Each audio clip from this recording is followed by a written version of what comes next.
Hello, and welcome to the Humanity, where we do the things with the stuff for the people. I am Matt. And I'm Tommy. And tonight we're joined by a very special guest, the one and only Mr. Jamel Broadnax. Welcome to the show, man. Hello, Yeah, hello. I'm glad to be here, and I am me. Wow, indeed.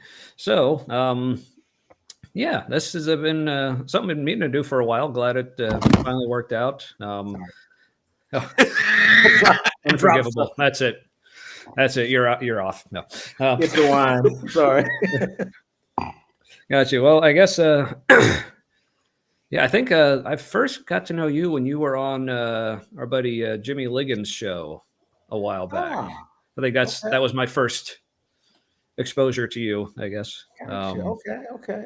Yeah, and then you had me on your show a while back as well. That was a really fun conversation. That was fun. Yeah, I still get a kick out of. I remember when we were talking before the show, like, and you were talking about what you were going to title it. And I think you said, call this like a journey, like from Christianity to atheism or something. Then like when I mentioned like just the brief version of it, including the whole, basically I deconverted because I survived cancer.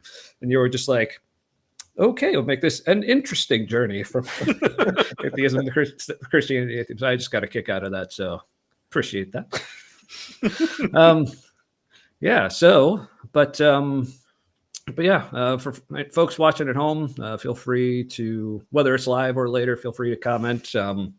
Love to always enjoy the interaction with folks. Even if you're watching later, me and Matt usually try to go back and check comments and reply as necessary or whatever. So, but speaking of, what do you drink? What are you drinking, Tommy?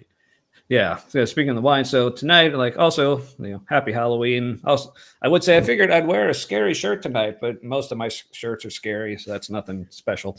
But as far as the beer this evening, I got a Three Floyds variety pack because those are always good. So starting with the good old Turbo Reaper IPA. I don't think I've actually had this one before, but the can looked very Halloween, and it has Reaper in the name. Yeah, and then that one. Then right after that, I also got myself a good old Zombie Dust. That's good. We'll follow that up with. So yeah, how about you, gents? What you got? I have first. what looks like white wine, but it is soda water with Buffalo Trace bourbon with some maple syrup and some bitters, and it tastes like root beer. Made my head spin. Wow, I'm getting fancy tonight. Wow. It's kind of like a fancy Stody Pop with alcohol. I like it. Yeah. Well, mine is kind of boring here. I've got some wine. What is this thing? I'm sorry. I'm trying to get rid of this dinging over here. I thought I had everything on silent. My apologies. It's all right. It sounded nice. Like a little back. It sounded like a little like fancy piano background music for it went well with the wine actually. I have a little. I like my little sweet wine, so I have a little white wine here, a product of Italy called Serrafiore, and it's peach flavor. It's pretty good. Ooh, very nice. Pretty good. Fruit wines are really good. Yes. Delicious. Yeah. So I guess in other news tonight, on a little sadder note, Matt had a little goings on today. So if people are noticing, he may at sometimes seem like he's feeling a little detached or whatever. But I'll let you say what's going on. My dog died earlier today, like 4:00 or something. It's kind of sudden. She was old. We knew she was getting worse, but then all of a sudden she was just done. So that's why the anniversary of my dad's death, 2-year anniversary. My dad's death is coming up early December, and we got this just like crap show of an election coming up, where like no matter what happens, it's gonna be bad afterwards. We win, we lose. If we lose, we lose. Yeah. Is this when you finally like win for losing? So something like that. So, but speaking of elections and crap shows, maybe just our episode be a very special election night episode. We're moving it back to Tuesday nights, and we're going to have a full house here with guests Derek Day, Aaron Tomlinson, Jimmy, whoever else wants. Like Jamel, if you want to show up too and hang out, or any or other. I like that setup. I would. You've got all of my friends there. All right, yeah. Well, then you should join us. So I think I will. I think I will. Awesome. Yeah. Yeah. We'll be here probably same time, 8 p.m., but on Tuesday next week. I'll probably, depending how things are going, I'll probably have like a live updates feed I can like show on screen that we can either keep track of or just drink and be depressed about things, wherever the mood takes us. So, but speaking of welcoming people, Henry Harris, don't believe I recognize your name as a viewer before. I should know because because we don't have very many, so it's literally easy to name all of them. but seriously, this is your first time. Welcome. And if not, sorry I missed you before. Oh, cool. He has a great show himself called the Brother Henry and You Show. I've done that show a few times. He's nice, a lot of followers. Yeah. Cool. Excellent. All right. Well, welcome, Henry, and anyone else maybe joining us, especially if you're here as a friend of Jamel, if your first time checking us out. Yeah, glad you're here. But yeah, yes. Was there anything else? Like Matt, anything else you wanted to talk about? I think we kind of interrupted your just describing all the things and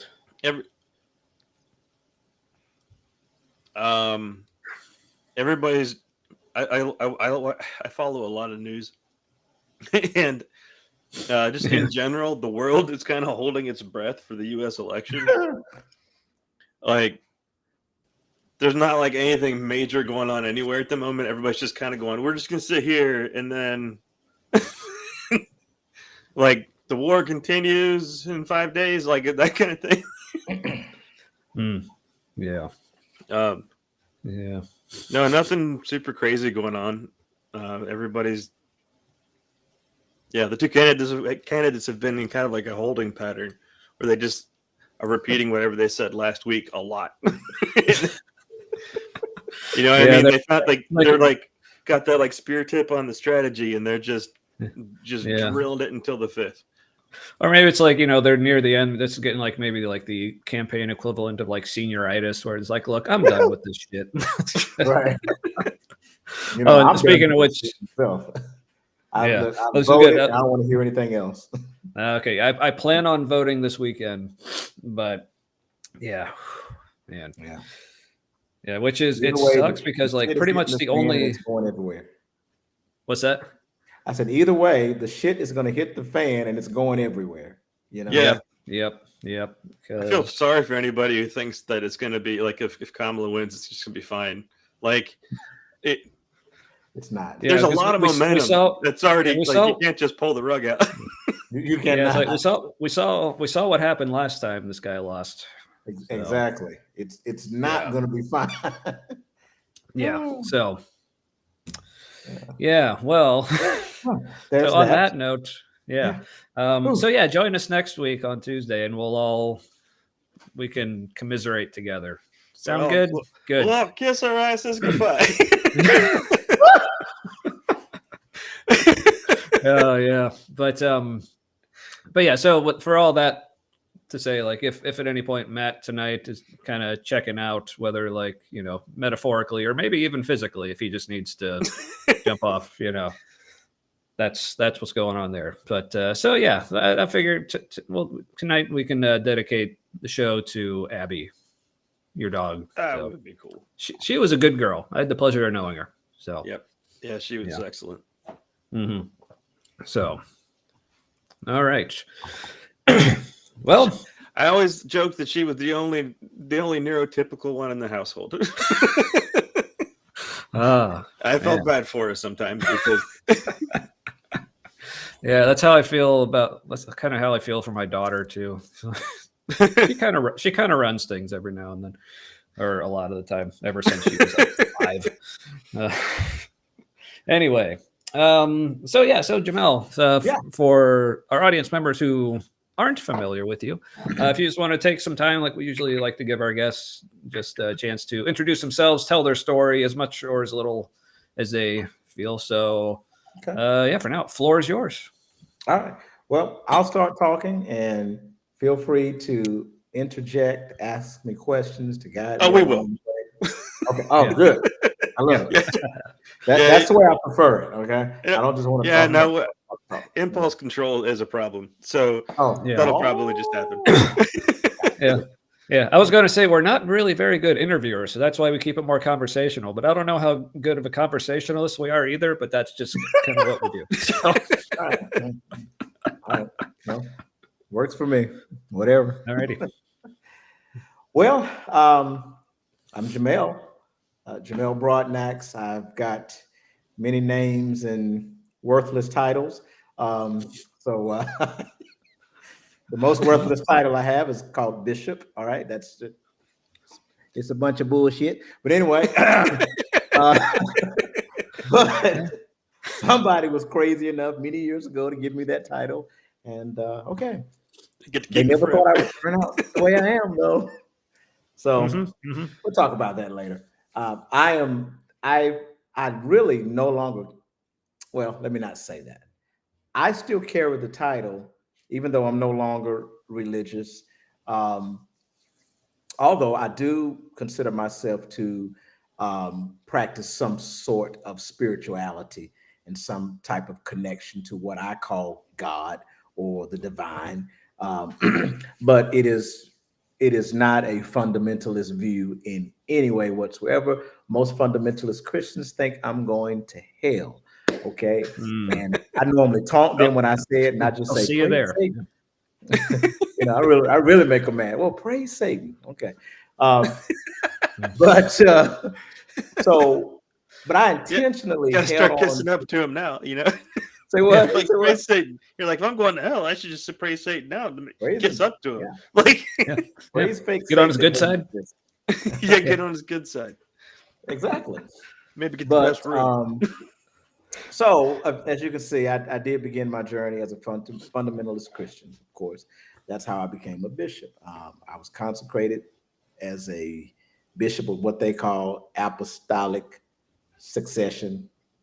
Yeah. Okay. Anyway, supposedly my succession goes all the way back to the original apostles. Oh, that's nice. Now, do you happen to know which one? That'd be interesting. Yes, actually, I have a few lines of succession. One of them supposedly goes back to, I think one goes back to Peter. One's supposed to go back to Thomas. And my guy. Anyway, weird shit. Okay, real weird shit. But anyway, I never bought into that. Although I carried it and I bragged about it. I've got real apostolic succession. But so, but I held on to the title bishop purposely, even when I began to. I'm skipping all over the place. Oh shit, whatever. That's fine. Even though, we never do that. When I had my little, what I call an awakening, I purposely held on to the title bishop because, for many reasons. One reason to draw people in, one reason to mess with people, mess with their heads. And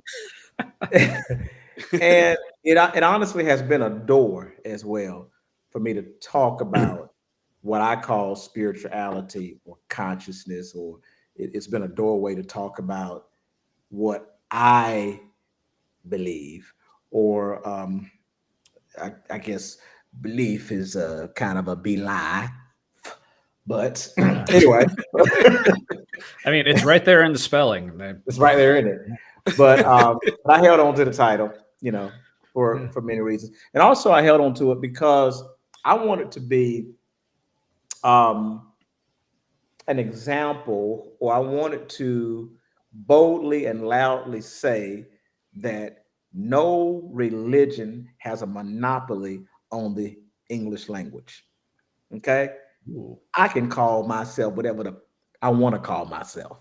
All right. There is no monopoly on the English language. Bishop comes from the word episcopi, episcopus, whatever. And it means overseer, or another word, manager.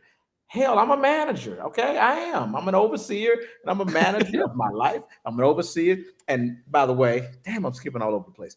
By the way, I still have what was once considered a church and then considered a spiritual center. And now I'm actually comfortable using the word church again all of a sudden. Figure that. But I do consider myself the manager, the overseer of this ministry, if you will. So I am a bishop. Leave me alone. Okay. There you go. All right. There it is. But my journey, I spent about 30 years of my life as a fundamentalist pastor, Christian. Wait a minute, I'm almost 50 years old. I guess more than that. Hold on. I'm 49. Okay, I spent almost 50 years of my life as a fundamentalist Christian, with a literal view of the Bible. Everything was literal. That's right. There was a talking snake. Yes, all humanity came from this man and this woman that you see in the pictures with belly buttons. Okay, or with no. Do they have belly buttons in the pictures? I don't know. They usually have them in the pictures, if I remember. Weird. But yeah, you don't have a belly button unless you're born, right? They were supposed to be. But I mean, but honestly, yeah. But I mean, really, when you think about it, Adam and Eve having belly buttons is no weirder than me having nipples. So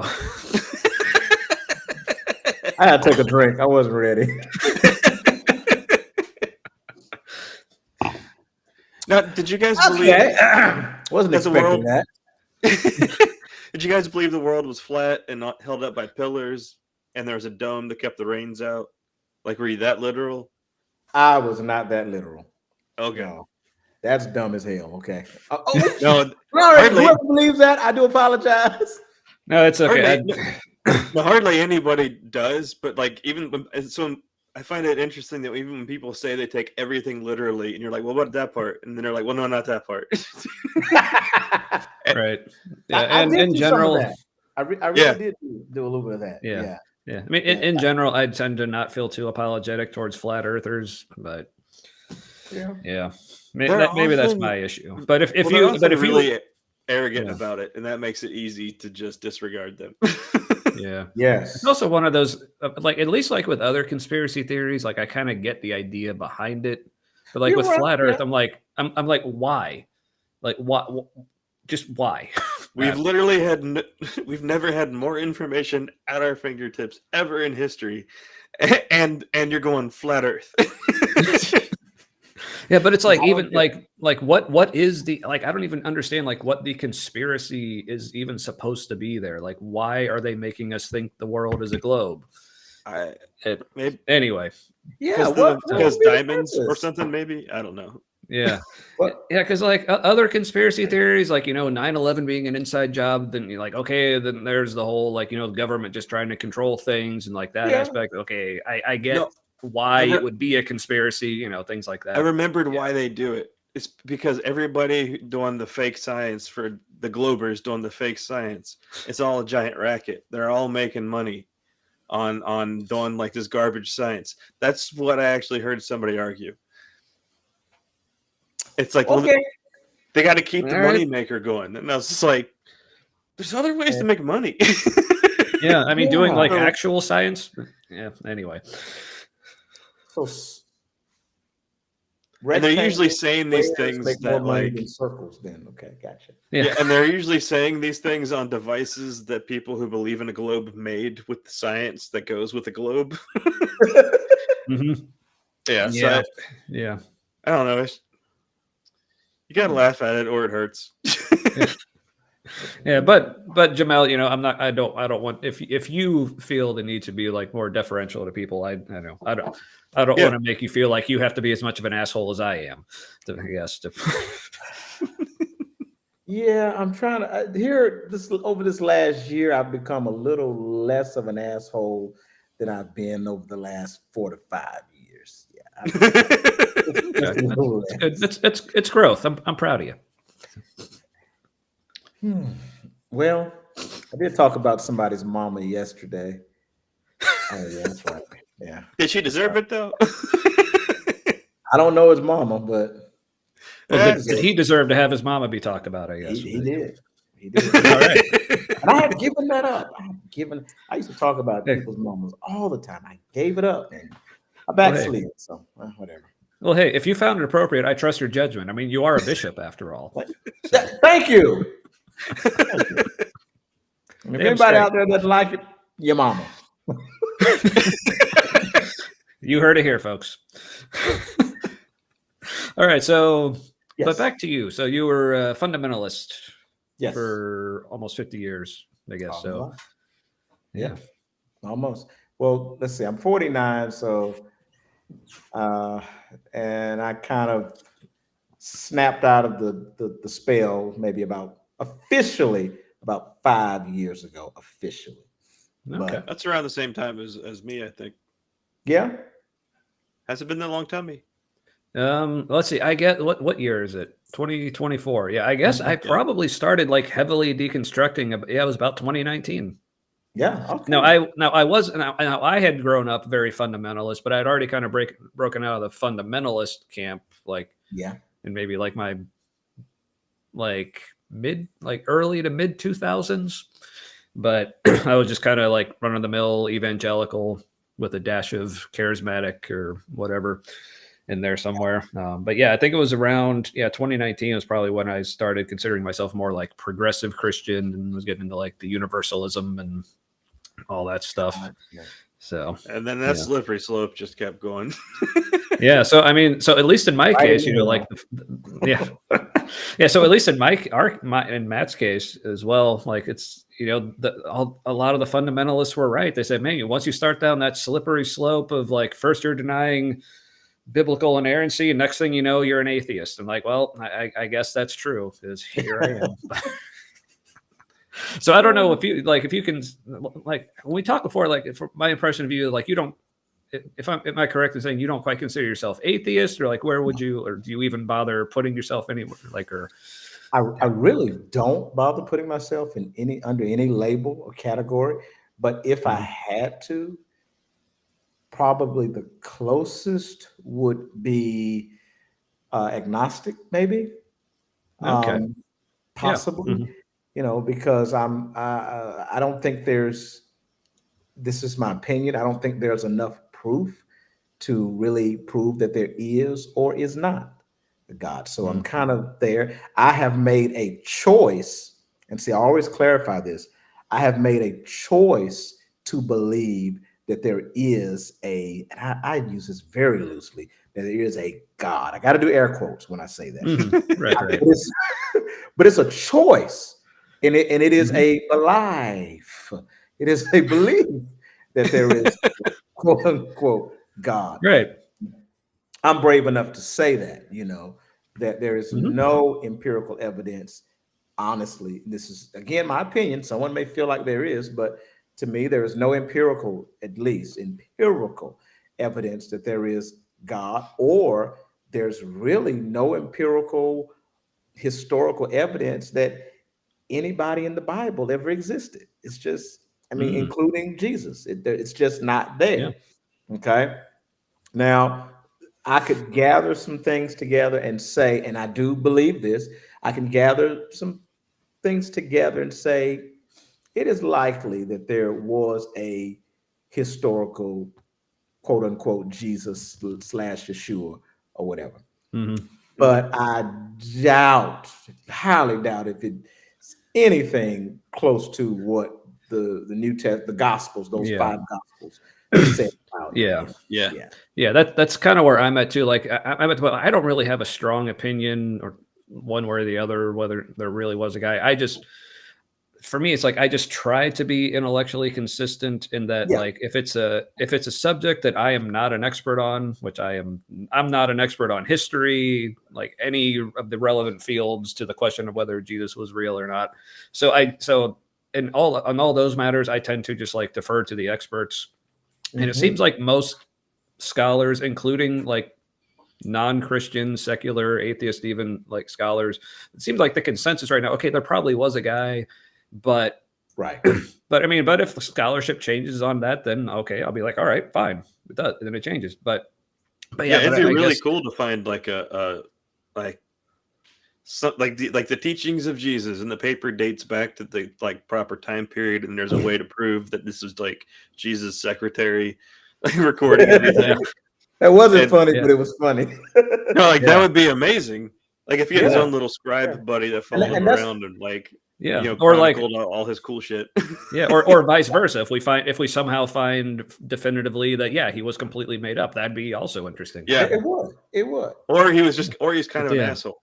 Yeah, In that's what I real say. life. Someone saying, yeah, Hey, someone hey. saying hey to you there. Hey, Elder Tyson, Marie, Sonia. But yeah, that's the issue, Matt. It isn't there. It doesn't exist, you know. Yeah. And Mhm. you know, and here's the thing. Um so here's kind of where I've arrived. When you look throughout history, there's so much said, ancient history anyway. There's so much written and so much said about this guy that that's really one of the things that causes me to believe that probably was somebody, because there's been too much consideration given to this person. Okay. Yeah, like there's an anchor to this somewhere kind of thing. Right. Yeah, because the way I look at it, it's like, okay, I believe there was a guy, but at the same time, I believe, like you said, so much that was written about him is probably not true. But like it's almost to the point where there almost might as well have not been a real guy, because what was written about him was so Pretty not much. completely accurate. Yeah. But in a way, like the more I've been learning about it, it's sort of ironic. Is it like one of the ways that, and this like total tangent, just real brief. One of the things that makes me think there was a real guy is actually the way he has been mythologized. Because apparently, like the types of myth that were applied to him were the types of things that people applied to real people back then. So that's my point right there. Yeah, I find that very interesting. So, but the second part of that, okay, so I tend to believe that a man named Jesus or Yeshua did exist, you know, whatever the proper name is. Okay, people get in arguments about this shit, but anyway, whatever the proper name is, I believe that he did exist. And let me say this to you Christians, to my Christian brothers and I just spoke in tongues. My Christian brothers and sisters out there, I have an affinity for Jesus. I have a love for Jesus. I do. I love Jesus. I do. But it's the Jesus that I've read about, that I believe is a legend or legendized, mythologized, whatever the proper word would be. That's the Jesus I'm in love with. The one that I really don't have an idea of, you know, of any reality to his existence, but that's the one I'm in love with, the one I read about, because I think he did some great things. So, but what I look at in Jesus, this is why I love Jesus, whether historical or allegorical. Okay, I love Jesus because of the principles and the teachings, at least at their conceptual level, if that makes sense. Contextual level, I should say, a better word. Because I know he says some crazy shit too. But overall, I love Jesus because of his teachings, because of his character, because of his compassion overall. You know, because I see a lot of attributes that if humanity adopted those attributes, we would be much better people. One that I see in this Jesus is he was against the law. He was against the law. He spoke. This Jesus would often be recorded saying, they would come at him, the law says, and he would say to them, I know your law says, but I say. dot, dot, dot. So what I saw in that, I saw Jesus just saying, think for yourself. Forget what the book says, because he says, your law says, but I say. So that's Jesus telling me, hey, what do you say? Forget what the law says. What do you say? What do you think about life? Yeah. You know, I so want to That's see key. a Yeah. protester say that to the cops. That would be great. I You are I know what your law crazy. says, but I say. But I say, So go we fuck just yourself. learned an important lesson. Sometimes listen to Jesus will get your ass locked up. I mean, well, it got him killed, so Yeah. Good point. So that's to be expected, I guess. One other thing I want to say about Jesus, since we're talking about Jesus, is that even though I believe Jesus existed, here's the thing. I have really, in reality, I've got to face the fact that I have no idea whatsoever what Jesus said. Nothing. No idea. Yep. Because well, guess what? To He be didn't honest, write a book, yeah. as far as I know. Mm-hmm. He didn't write anything. All we have is writings, and any Christian theologian with integrity would tell you this. Okay, any honest theologian would tell you that the only thing we have concerning the words of Jesus are things that were written at least 40 years after his death. Oh yeah. At Who the least. hell remembers what somebody said 40 years after they died? Hell, Yeah. I don't remember what I said 40 minutes ago. You know what I'm saying? Myself. I can't even write Right. what I said. Yeah. Yeah, because and it always kills me because like some of the more like conservative fundamentalist Christian apologists when they're trying to talk about how the gospel accounts are completely historically accurate and reliable Come on. because they'll look at like how close Prove to it. the original events it was and they'll say ridiculous things like you can't possibly make up all these like fake stories in that short amount of time. I'm like, you kidding me? Like 50 years, you can make up a lot of you can Yeah, make how up a dumb lot do you of think shit in people 5 are? They days. can't come up with a Yeah. story. So let me Yeah. see. This is 2024, right? Let's see. Yes. 1982. My dad died in 1982. Hmm. Same amount of time. 42 years. So that's roughly the same Okay. amount of time. Ask me what my daddy said when he was alive. It's like a Yeah. cross, the cross between an elephant and a rhino.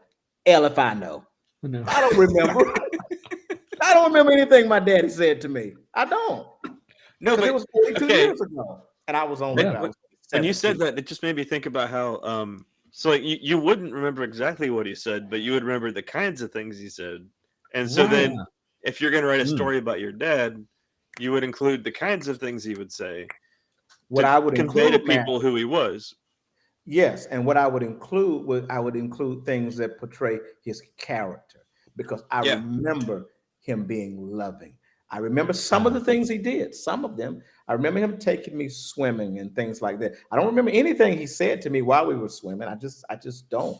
But maybe some Mhm. people do, but I don't. But I loved my dad, but I remember his character. I remember him being compassionate. I remember him being kind. So that's where I can look at Jesus and the things written about him. And if there's any validity to those things written, I can say one thing, he was compassionate. He was compassionate and aware of the needs of the community and cared about meeting the needs of the people around him. That's about all I can say. Yeah. I read earlier Makes sense. today, I was reading stuff about like I was having a conversation with ChatGPT about about It's one of my favorite people, by the way. Yeah. I love Very it. insightful. Yeah. Yeah. Yeah. And so I was learning about how, because on a question Tommy asked me,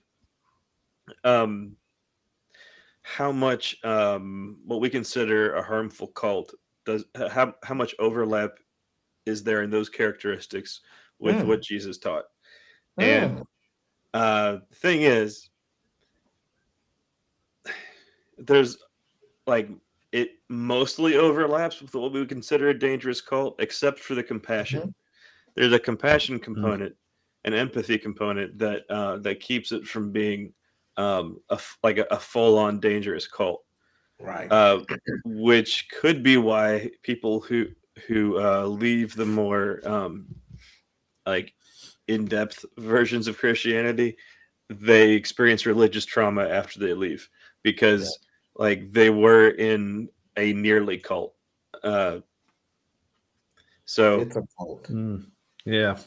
Yeah, we'll get in more of that later, I'm sure. But yeah, I just wanted to. yeah, if it's mostly a cult, can you just call it a cult? Yeah, like, Yeah, you know what I mean? just Like, where's call the it a cult. cutoff? Yeah. yeah. And So that- yeah, just real quick, as Sonia says here, assuming she's talking about the whole like biblical narrative and how accurate it is. Like, first of all, a man named King James put it together, so no, because he left books out. Yep. Yeah, research the King James Bible. The Ethiopian Bible has the most books in it. Like, it's possibly the most complete version. Yeah, the King James Bible, like questionable to put it generously, I guess. Yeah. Which also, depending on which of my family members you ask, I might actually be related to King James. I mean, it's like if Trump commissioned a Bible, basically. Sorry. If Trump commissioned a, Yeah, and he'd sell it too. That's 1611 King James Bible or whatever. Was it 1611? I think. I don't know. That sounds right. Yeah.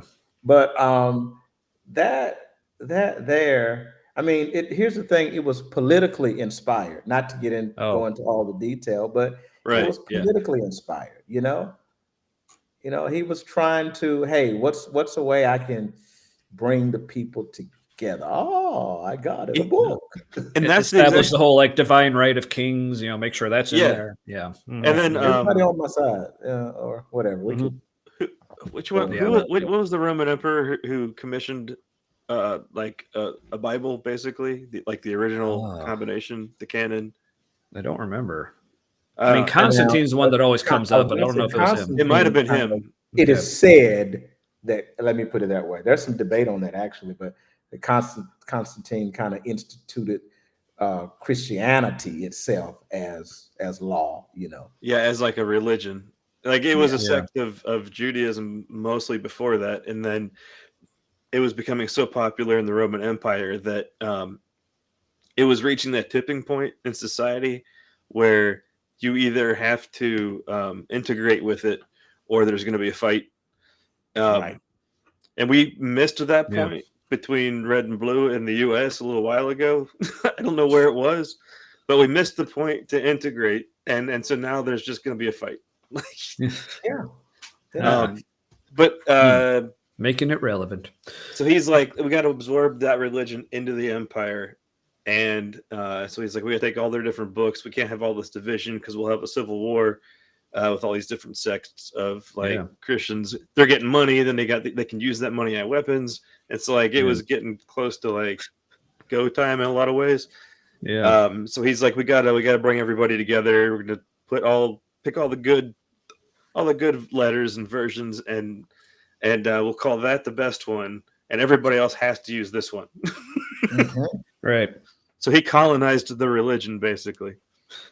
Yeah. Pretty much. Yeah. And I was listening to some people talk earlier today about how that's basically what things like the Council of Nicaea were all about, was like because that's one thing, like a lot of Christians, like I never really heard about this. I guess a lot of Christians don't really talk about, but the whole idea of like, was Jesus God? Like that was like heavily debated for a few centuries. So basically that's one of the main things the Council of Nicaea was about. Okay, let's hammer down. Like, hey, like who was Jesus? Was he divine? Was he a dude? Was he both? Like what was going on there? And he's like, and then like Santa Claus had to punch a dude. It was crazy. I'm glad I was ready to talk about that. Hey, listen, I'm gonna use a religious term. You in the spirit, man. I was about to talk about that. Yeah. But or your psychic. But it's basically because something. But it was basically because the emperor was like, look, this thing's getting really popular, but like none of you can agree on anything. So now it's like tearing everything apart. So he's like, okay, if this is going to be this big, y'all need to just like get your shit together and agree. So that's basically what like he's like, God, not a God. About. I don't give a crap. You pick one.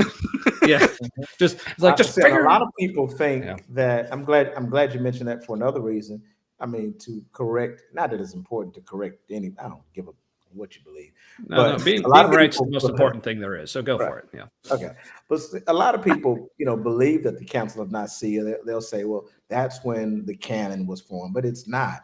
Yeah. That is what the Council of Nicaea was about. It was a debate about who Jesus really was and some other things. They were debating doctrine.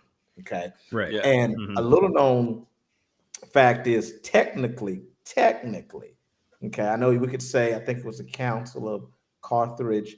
They may have talked something about canon, but technically there was no official, a lot of people don't know this, there was no official decision made on the actual canon in a council like in that manner. So, it's like, where the hell did we get the council from? Well, Yeah. cross between an elephant and a rhino. Yeah. Elephant. Yeah, I've actually heard that. They Yeah, 'cause say I've actually there was heard just one. Yeah. The first time it was heard that the books we have now is actually quoted in one of the church fathers. I can't remember who it was, but it's quoted in his writing. He was like the first one to really it wasn't a council, but this one man named in one of his letters all of the books that we have now. And somehow it became accepted as the canonized text. Interesting. Yeah. Yeah, because I've also heard that at least like one of the first like inspirations for even having a canon, or like maybe one of the first that was attempted to put together, was actually Marcion, who's like considered a heretic. Marcion is thank you. And he wasn't a heretic for a long time. There was kind of like divisions in the church about interpretations, and then and then he became the bad guy. But for a while, he had a lot of people agreeing with him. It was politics. One viewpoint got more power, and other viewpoint bad. Pretty much. One thing that I really wish people would understand, man, and this honestly, because like one of the things you were talking about when you introduced me, I think you were talking about some of the things that we discussed, and and that is about exploring for yourself and being able to discover on your own journey of wherever your journey takes you. If it's spirituality, if it takes you to atheism, mine didn't take me in that direction. I flirted with it, but it didn't take me in that direction. Which I know. So like, that's why I kind of joke with Matt, like we're like we got to be like one of the worst atheist shows ever, because like of all the guests we've had, like we've only had like, of all the guests we've had, I think there's only been one that just flat out says, yes, I'm an atheist. Like all the rest, like I think other than that, the closest, like, and that's Jimmy Ligon. Like he's the only one. Other than that, I think the closest is maybe Derek Day, who considers himself more agnostic, anti-theist, which I actually thought anti-theist was more extreme than atheist, but apparently not, or at least the way he views it. But but other than that, it could be both of those. Maybe, but and I think our very first guest even considered himself a Christian, which is like, all right, but like I joke about that, like we almost disagreed. We're like, I think we're using different words for the same thing.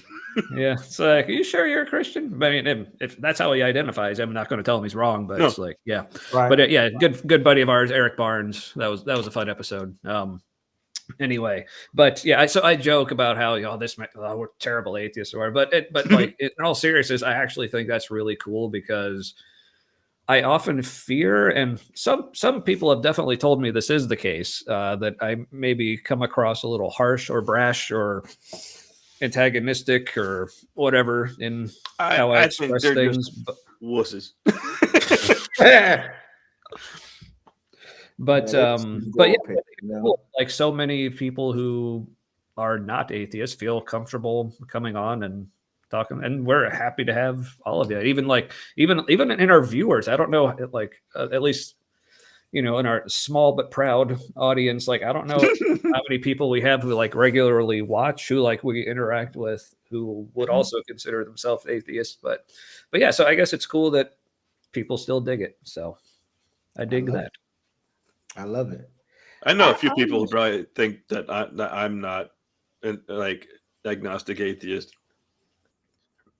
Like, oh, I thought of another term. They kind of go, okay, yeah, sure. Go ahead. No, go ahead.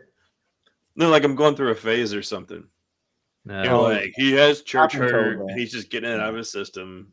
Yeah. I think if anything, I'm started going even further because I think like Jamel, like when I was on your show and we talked, I think at that point I was considering myself like agnostic atheist, meaning okay, I don't believe in God, but I don't claim to know. Like recently, I have kind of become more comfortable, at least just like referring to myself as what you would call a strong atheist.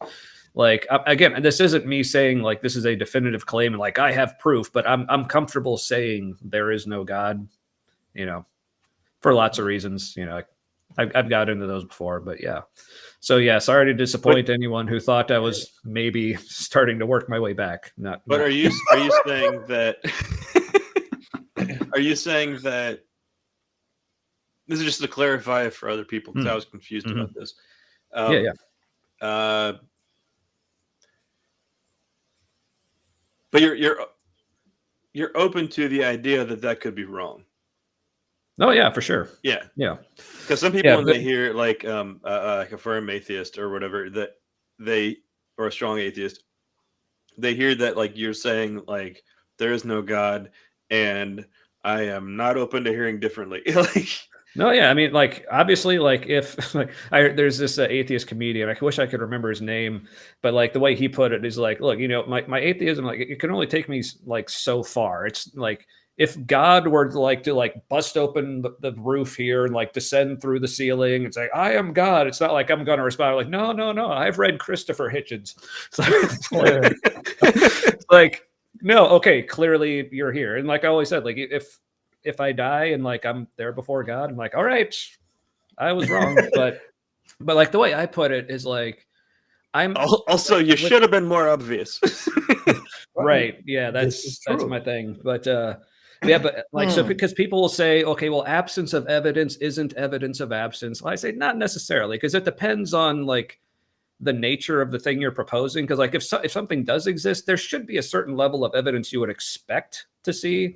Like an illustration I like to use is like, okay, I can prove that like no tornado ripped through my neighborhood yesterday because you look outside, there is zero evidence of a tornado. Like, well, you can't prove it didn't. Well, no, but you would expect to see something if it did. So basically, like in the same way that that without definitive proof, people are comfortable saying that there are no leprechauns, there's no Sasquatch, there's no Loch Ness monster. In that sense, I'm comfortable saying there's no God. Gotcha. So, and then because on the other side, even a lot of Christians or other theists like will say, well, there definitely is a God, but they will also say, well, I can't prove it, but there definitely is. Well, if they can say I can't prove it, but there is, then I should be able to say I can't prove it, but there isn't. You know, well, yeah, that's all I'm saying. So if they can say that, well, you just got to have faith, and that's okay. Like they can't prove it, but it's okay. It's fine for them to say to you, you just got to have faith. Well, then it's also fine for you to say to them, no, you really just don't. and you know what I mean? And like neither one should be offensive because we're just doing what we would do if that's really who we are. You know, like if you're really a believer, then you would say that to someone. If you're really not a believer, then you would say that thing to somebody in a similar way. And to get mad about that is like you're just mad they're not like you. Right. There's a term that's called, I think I'm going to say it right. I think it's omnism. Omnism. I'm not familiar with that. It's rather, I don't know if it's new, but I've only heard about it over the last 2 or 3 years ago, I want to say. But I could also put myself in that category. Omnism basically says there are particles of truth in all, in all religions. Okay. There's truth in them. It doesn't mean that they're all absolute. No, basically it's saying that none are absolute, but you can find truth in each. You know what? The more I think about that, no, I'm not an omnist, but but anyway. But so maybe I should have just left that shit alone and just said that I have evolved to a place. I call it evolution. All right. Maybe not, but for me, in my consciousness, my thinking, I feel like I've expanded in my consciousness where I'm at least now, which 3 years ago, I wasn't able to, but I'm now able to at least accept and respect the beliefs of others, whatever they believe. Even if they believe Mickey That's big. Mouse created us. I mean, you need to be committed, but I respect you. Okay, right? That's just where I That's am. fair. That's fair. Yeah. Let me insert this right here, because maybe somebody out there is like, well, what does this guy believe? He calls himself a bishop. He calls himself the conscious bishop. By the way, don't use that name because I'm in the process of trademarking that. Okay, all right. Ooh. Whoever's out there, you bet not. Do it. I'm in the process. I've already did my patent. I mean my search, and the name is available. Why did I say Sweet. that? Do not go take my name, whoever you are out there. Let me stop. But what do you believe? Here's where I am in my belief about God. Okay. I believe that there is God. And oftentimes here lately, I've been using that term, there is God, not there is a God. But I believe that there is God. Okay. However, we've got to understand that this word God, first of all, nobody has a monopoly on the English language. I'm going to say it again. All right. I can call God whatever I want to call God, because God is this Germanic term. It's a German term. Okay. That's how we got the word God. All right. So,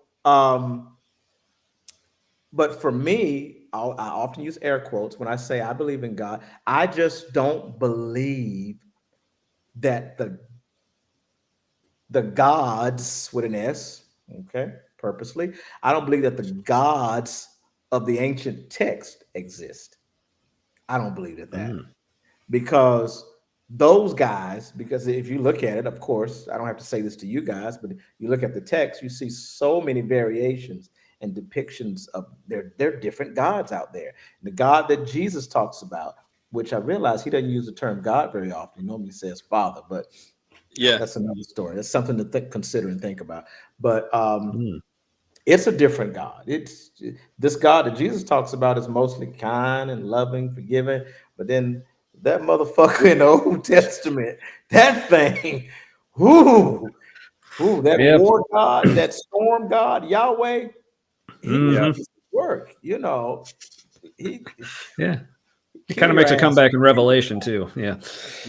That one too. Wearing a Jesus mask like Leatherface. Right. I just ripped my pants. Oh. God, it's real. You're trying to kill me. Again. Okay. I'm sorry, God. It's like, not that I'm trying to incite him. He's gonna have to do better than that. But Right. God looked at me and said, "Motherfucker, go buy you some clothes now." So like, all right, but I'll have less tithing money. So Right. So if you really want me to believe, maybe provide me with a pair of pants, and then we're cool. So yeah, when you go outside. Wait, is there a single rain out of the example? sky? Let some pants rain out of the sky. right. Is there a single example of Jesus taking tithing money from anyone?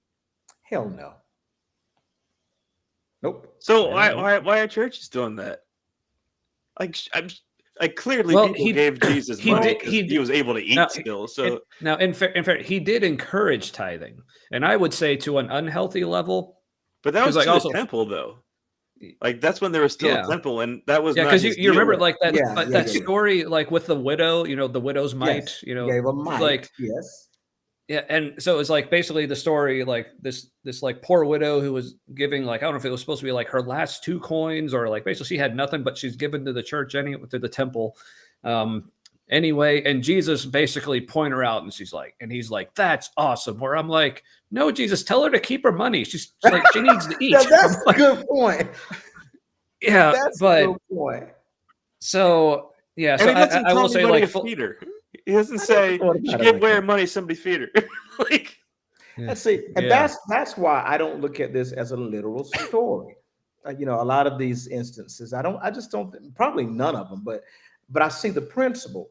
And of course, you can look at something when you talk about principle, you can see something different than I see. You see a different principle. But what I saw there is, I see don't judge people, for what they have and or looking at what you have and degrade people because they don't have what you have. Right. You know? Yeah, because there's the other angle of that story. It was, in a way, it was also Jesus was kind of taking a dig at like the rich people who were like giving like so much and making like a big show out of it and everything. That was more the point. And look, man, it wasn't real. But I'm petty. Like so. it was part of the I story. love your petty, man. Yeah, because also full disclosure, like more I thought about Jesus, like I'm becoming like less and less of a fan. But I still see the appeal in some of the things. But yeah, it's still Listen, but, like I said, I respect that. Yeah, and I appreciate that. So yeah. But as can Sonia I tell you says, who else was petty though? Who was petty?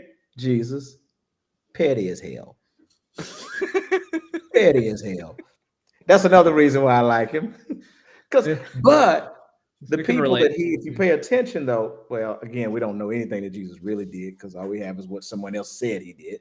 But if you look at some of those stories, man, Jesus was only petty towards religious people.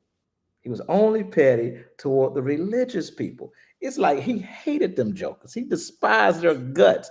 He never, as far as I can recall and remember, I don't see him ever insulting anybody except that one woman he called a bitch. Okay. Yeah, there's one. I was about to point that out. Yeah, there's one. He did call. And then she amused him enough that he's like, "Oh yeah, you should have some food." Yeah, he's basically, you got me. So. Yeah. But yeah, he was a rebel. I saw somebody say that. Oh yeah. But when it came to those religious people, though, man, he talked pure trash to them. Those are the ones he called them devils. He called them snakes. He called their version of God the devil. Witty little things. One time he says, "You are whitewashed tombs full of dead men's bones." Like, oh shit, Jesus, okay. Yeah, call them like. Yeah, call them like sons of their father, the devil. Which a whitewashed tomb, that's like the emptiest of tombs. Like, you know, I mean, there's like nothing in there. It's like a featureless wall. Like, it's just white. Yeah. Crazy, man. So he was. Yeah, crazy. I don't even know how to describe that. He leveled up his insult. Right. Call them dogs. Crazy, yep. Man. Crazy. Yep. Yeah, because speaking of the story about like him calling we say he called her a bitch, it's basically because he referred to her as a dog. Yeah. No, like I say that too. No, it makes sense. Yeah.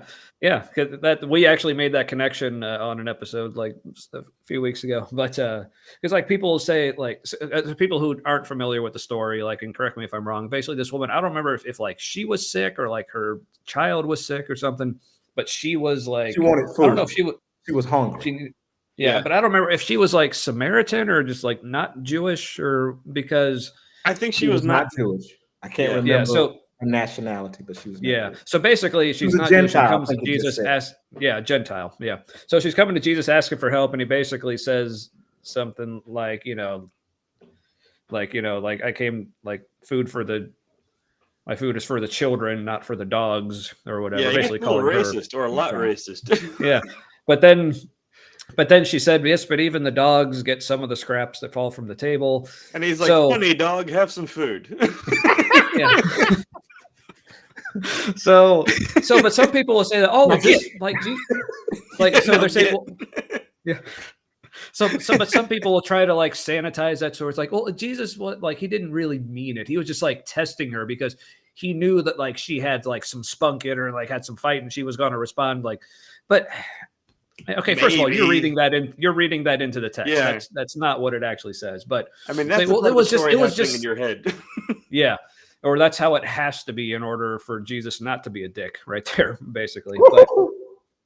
But so it's basically like, but like think about it, like even if that was supposed to be like a test, I'm like, why are you testing this needy, hungry woman who's coming to you? Like if that were to happen in real life, so say if any pastor out there, even like the most well-respected, if like a homeless person came up to them, like asking them for like food or money or something, if they first like just to test them, I'm gonna insult this motherfucker and just to see how they respond, and it'll be a cool moment. Like it'd be everyone Christ-like. Yeah, but everyone would say that pastor is the biggest asshole. Like, Yeah. Right, but when Jesus did it, it's like, oh, wasn't that so great? Like, no, Well, it'd it be kind of even wasn't. weirder if it became I'll be like back. My food is going off. I if just it gotta. like Oh yeah, Right. yeah, sure. like if it became institutionalized as like a ritual that like when somebody asks for charity, you have to quote Jesus to them and like call them a bitch.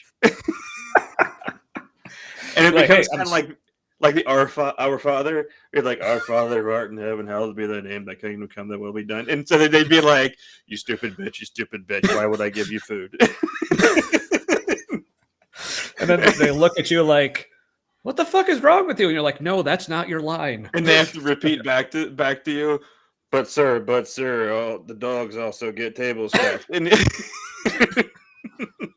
All the time, just holding up their middle fingers, like, oh yeah, fuck I you. mean, like at Catholic church where I grew up, like they would say they'd get hold up like the little like crazy like yeah, biodegradable packing peanut thing, yeah. and they say the body of Christ need to go, amen, and do the things, and then they put it either in your mouth if you're nasty or in your hand if you're clean.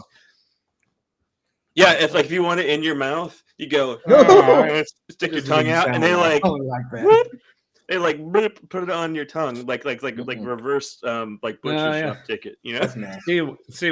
Because when you really love Jesus, you approach his body like, Yeah, yeah. If you really love Jesus, you only touch him with your mouth. Now, why are you It's gonna do me like like when- that after I said I love Jesus? Y'all gonna do that? I'm not. I don't love him in my Like- mouth. Yeah, but look, you got to let him come inside you. I didn't even like that. yeah. Can we erase it? Can we go back and do this over? Can you delete this whole thing and let's start over tomorrow? Oh my God. This is terrible. Oh, Anyway, yeah, okay, let's go. It gets weird. Yeah. All right, But- so It's much just pointing out the weirdness that's already there. yeah. But anyway, so I guess to maybe tie this into like the theme that I typed in the show description. Sure. So it sounds to me like at some point you found your own way. So Yes. what was it Good. like? I saw what you did there. Very good. Yeah, professional. Yes. How does one find their own way? Yeah. So I guess like specifically like for you, like what was it that happened for you that took you from fundamentalist to what was that like? I don't know if there was like a first step or if it was like a series of things that brought you to like no longer fundamentalist. And I don't know, would you say you're no longer Christian, or do you still think of yourself as Christian, or however that whole thing went? Yeah. I do not consider myself a Christian. I can't, because for me, Christianity is tied to fundamentalism. I think it's all one and the same. And I cannot reason hardly any of the belief system, that's tied to it. I just can't reason it. And as you stated, finding my own way, basically somewhere around 2018, I just began to experience, maybe you did the same, but I just began to all of a sudden experience, I say it was all of a sudden, but as I go back in my mind, it really started many years ago, probably right around 2000, between 2006 and 7. Okay. Back then I had this conversation. I don't know if you ever heard of the Black Pentecostal preacher that left Christianity, called Carlton Pearson. I've heard of him. Yeah. Yeah, sounds familiar. Yeah. When he left Christianity, as he began to evolve in his thinking, he was on a Christian talk show locally here, and I called in to refute. Okay, and bad choice. If you know Carlton Pearson, that was a bit. Well, he's deceased. He died last year, but that was a very intelligent man, and it's not easy to refute or rebuttal. But it started with that conversation back in 2006 or 7. I can't remember. But what he said to me, I just never forgot. And at that time, he kind of still considered himself a Christian. At that time, he just had some weird theology. He didn't believe that there was a literal hell at the time, and nobody was going to hell. basically at that time, which he later changed that view, he evolved, but at that time he was basically saying God loves everybody, everybody's going to heaven. Okay. Matter of fact, I don't even know if he said heaven, but I said something to him, and I won't go into detail, but I said something to him, and his reply to me never left my thoughts. I pondered and contemplated that thing for years, tens of years. I did, and it bothered me. Although I went on with my dogmatic traditional views, and because I was a pastor, I went on to continue to teach those. But it was always lodged back there, Yeah, and I never stopped thinking about that thing. that's You that know, seed. it I think was a that's seed. that's the real seed. It Yeah. was. It really Yeah. was. He planted the seed, and like the Bible says, the people say, one planted, one water, then God gave the increase. Well, I guess God gave the increase, I suppose. I don't know. But anyway, I mean, weird strategy, but yeah, see yeah, if that works out for him. but it really started about that time. But somewhere around 2018, I think the seed really came out of its shell, and I began to experience a type of cognitive dissonance. You know, Mm. and things I was preaching, although I kept preaching them in a sense, but they started not to make much sense to me. I'm just being honest. Yeah. And it was starting to affect my preaching because things was coming out, and I'm like, "Ooh, did I say that?" You know, I Guess we're remember. gonna run with that. Yeah. I know, right? Probably around 2000. I'm gonna say 16, something like that. I stood up in my pulpit. Might have the dates wrong. I still had at that time. I still had at least over 100 people. Okay, Mhm. and I stood up. I stood up in a service. Okay, have a good Yeah. night. Thank you for Yeah. being here. Yeah, Yeah. thanks Thanks for for Um, hanging out. so anyway, right around that year, still preaching what I was preaching. But I remember standing up and saying to my congregation, "The Bible is not the Word of God." Oh my God. Like, did I just say that? Yeah. But it was coming up. And I said, the Bible is not the word. And I tied it in and made it and Christianized it a tad bit. It had a Well, you have sprinkle to. of Yeah. Yeah. Christianization on it, the Yeah. sea salt version. Okay. And so what I told them, I said, the Bible is not the word of God. There was a hush, but curiosity, because they trusted me. So there was a curiosity. I said, it's not the word of God, it's the words of men about God, which is true. I mean, Yeah. it's the Yeah. words of men about God. But for some reason that day, I had to say, I said it. And believe it or not, I think pretty much all of them had a moment of cognitive dissonance, and everybody in there, the Oh, light came on, whether they went yeah. on with it, in their journey or not, which most of them did not because they're gone. But the light came on for them. It was kind of because I got amens back. Like, amen, you're right. So I began Wow. to present it as, I didn't say that you don't need the Bible, but I presented it like, hey guys, this was their experience with God. God wants you to have your own experience with him, and it may not match theirs. That's kind of where I was. So I was teaching some crazy stuff even back then, you know. But it evolved and evolved and evolved until I remember now I'd gotten down to only probably about 20 people because they were leaving like flies. I kept talking that crazy talk.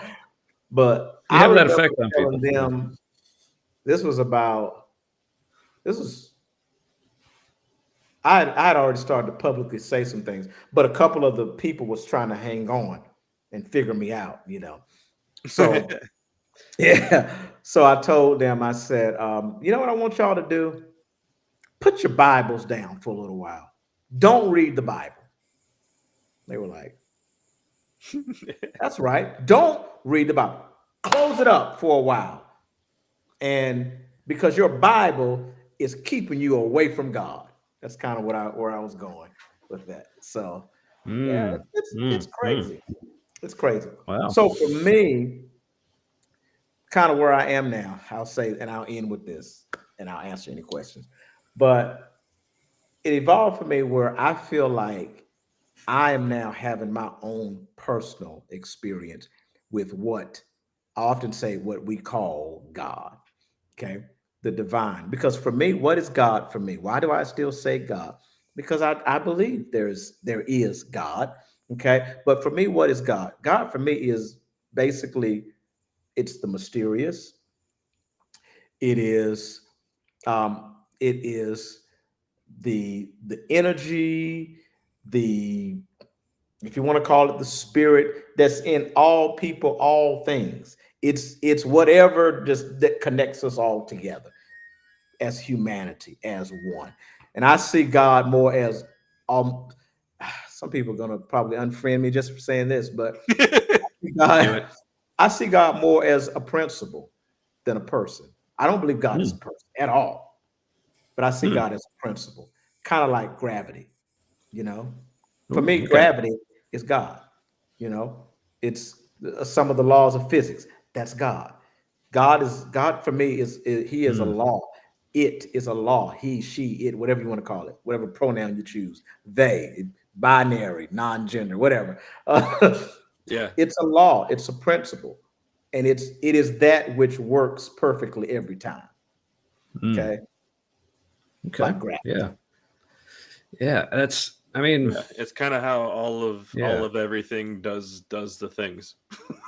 Yeah, that's God to me. Yeah. So that's it's kind of cool to me because like the way you describe it, and I've heard like other people describe like the way they think of God as well. Like even though like I said, I consider myself like strong atheist. Like I firmly say there is no God, but like what you describe, it's like okay, but I still believe in a lot of like the same thing like that you call God. Like I Right. generally think, okay, yeah, there is something out there, but it's just a matter of what we call it, really. And That's maybe where I am. like yeah, and this is something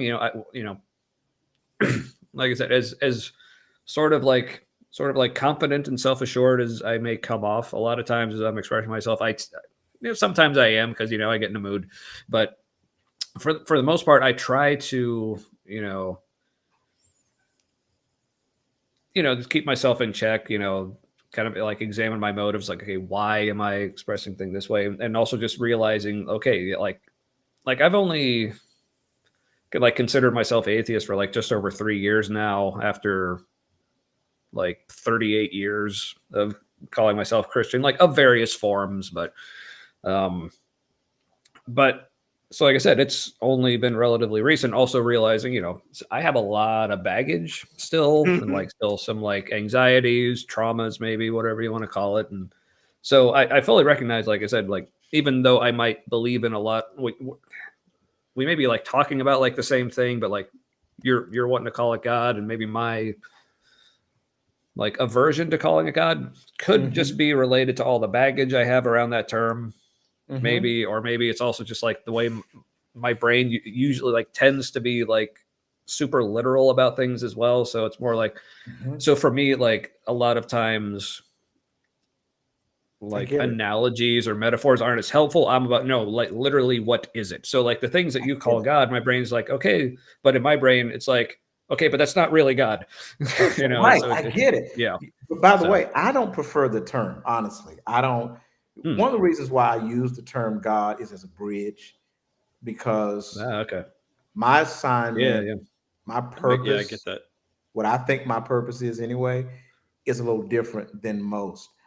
It's like I am Okay. almost here for, I didn't know that until recently.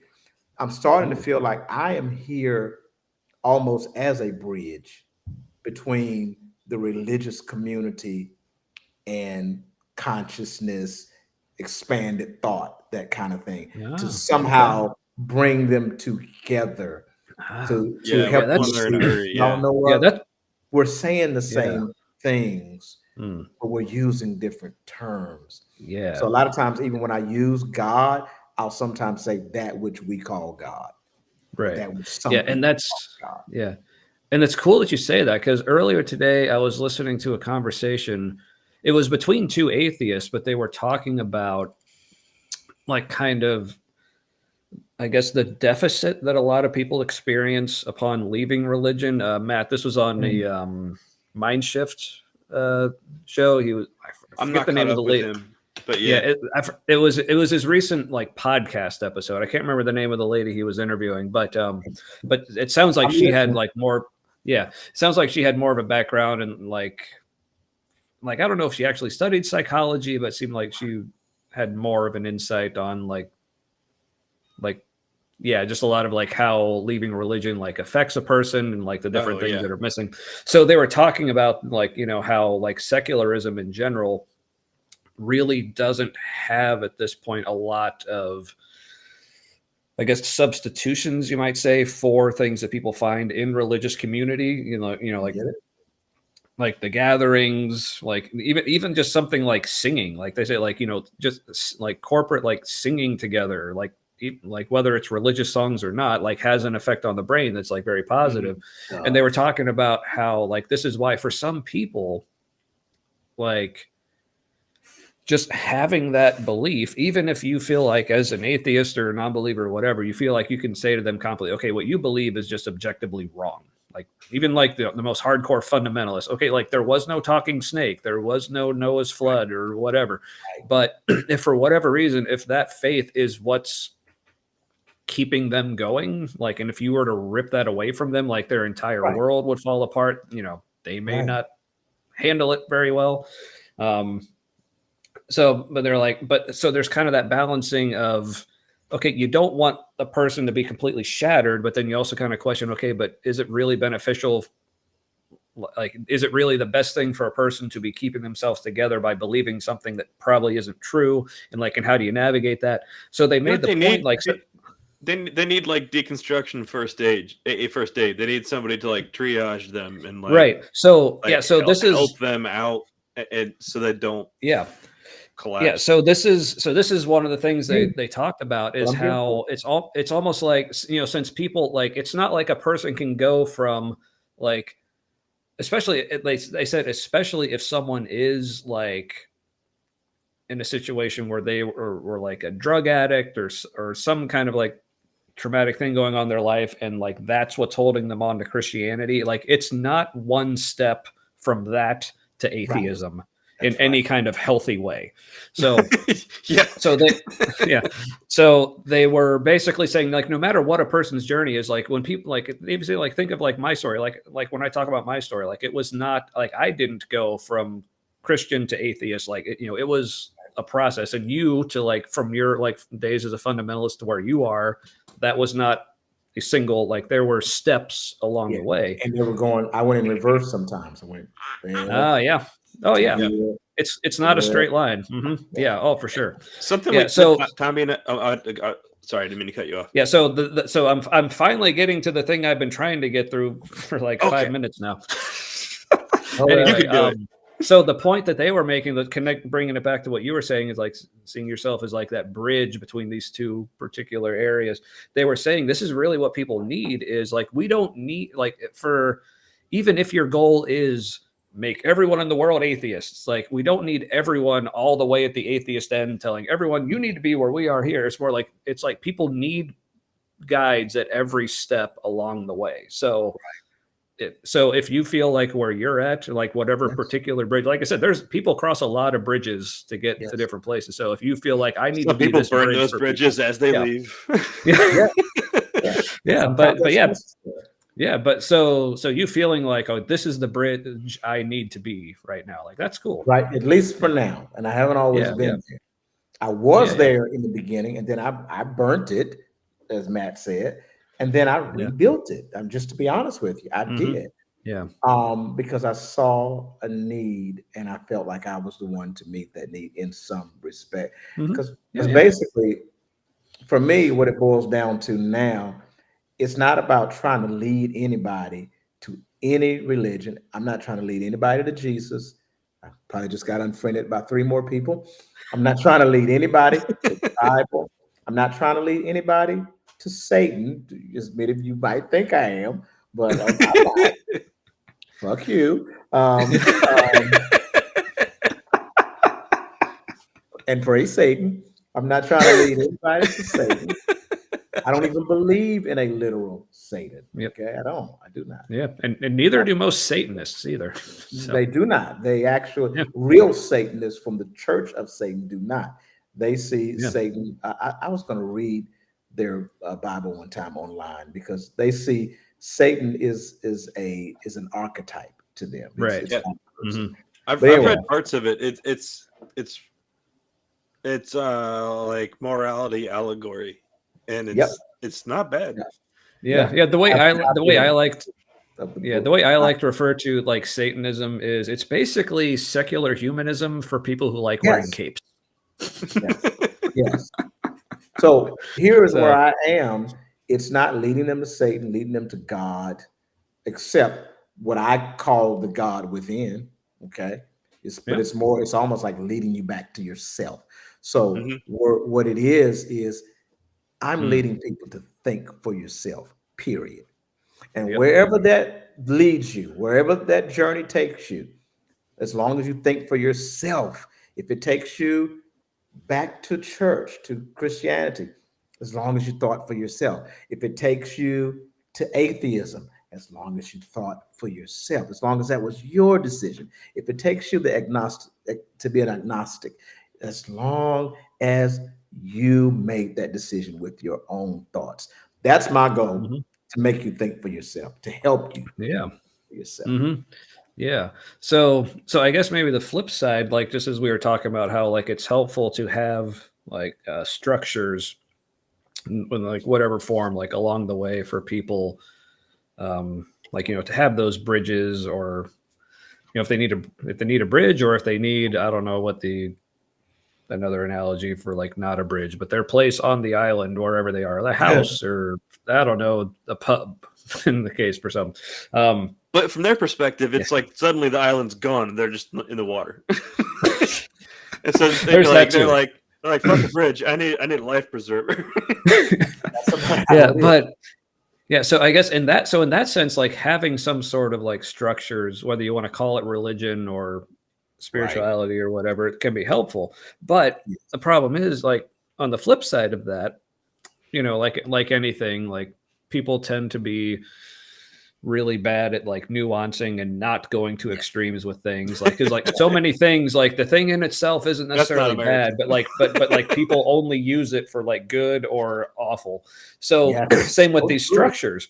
So in the same way, a lot of times like these structures can actually hinder someone's growth because because instead of like you are seeing yourself as a bridge, or as I might see myself as, a different bridge in a completely different area, like, realizing that people are on journeys. Like when people view themselves as, well, I'm not just a bridge, I am the destination, like I am bringing people to me because this is where they need to be. In that sense, religion can be an incredible hindrance to actually finding your own way, especially when we're starting it young, like with children. Like, people don't like to call it indoctrination. I love to call it indoctrination. But I think we're supposed to wonder about, I think we're supposed to wonder about where the destination is. And then when anybody says they know the destination and we're going, you should come with us, we're going there. And it seems like everything works better and morality works better when we all wonder together what the best thing to do is.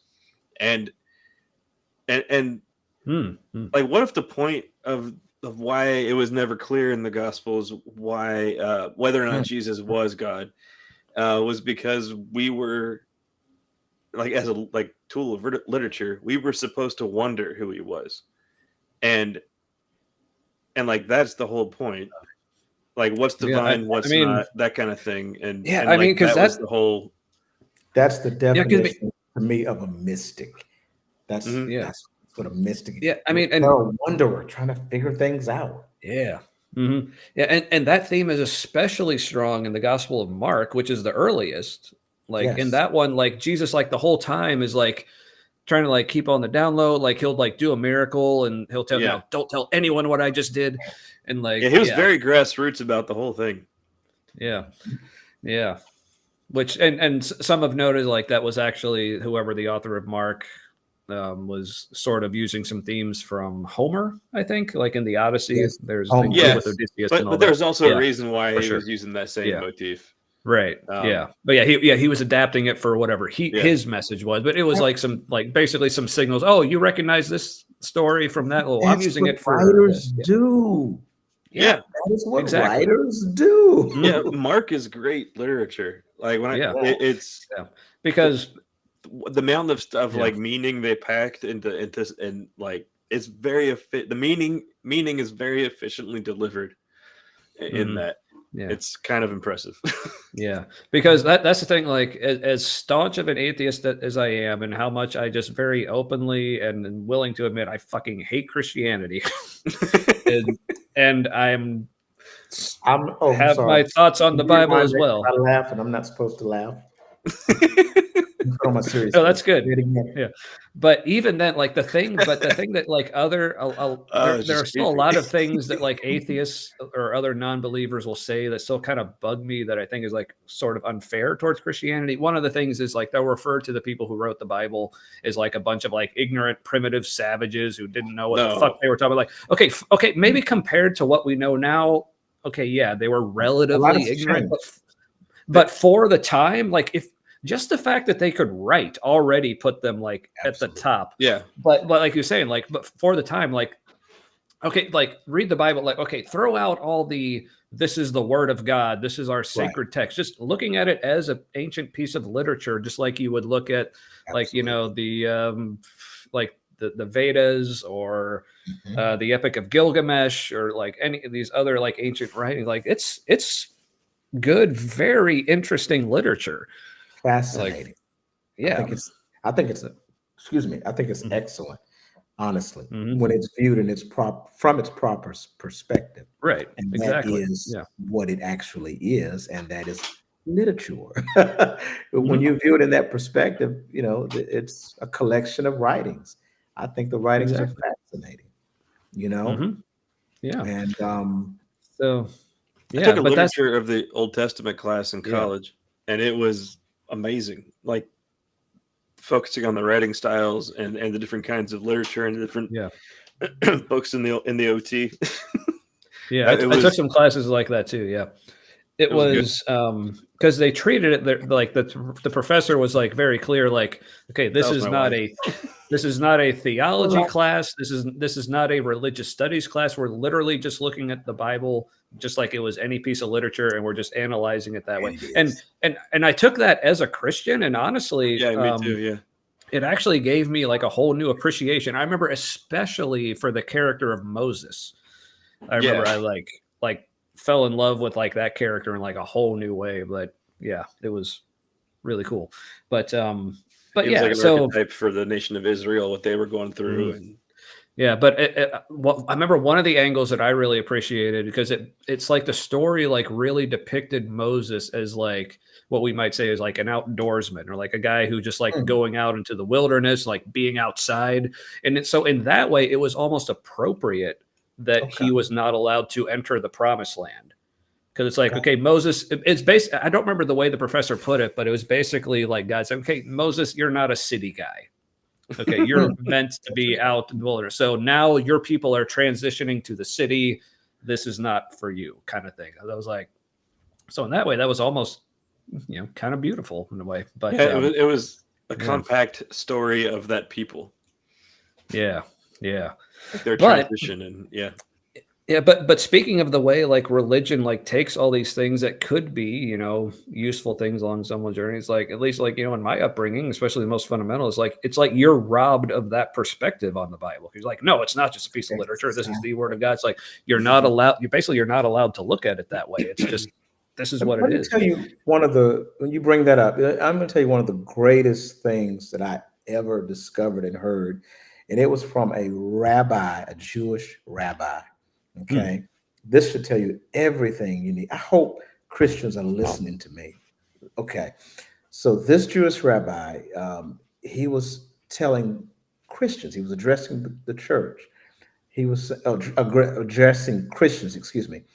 And he was saying, you guys took our stories, because the Old Testament, it is a Hebrew story. Okay. Yes. It's a Jewish story. It's their book. And he says, you Christians, you took our book and made it literal. This is a Jewish teacher. He says, we've always known that these were myths and allegories. This is what he says.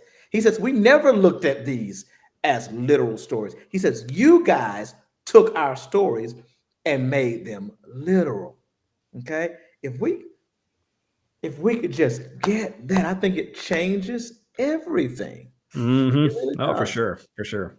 Yeah. Yeah, that's like, it's like I always cringe, like, I say always, at least nowadays, cringe like whenever I hear a Christian like trying to make some sort of argument, and they'll say, well, according to the Christian scriptures, and then they'll like quote something from like Job or Isaiah or something. Like, I wonder how the Jewish people think about you referring to that as Christian scripture.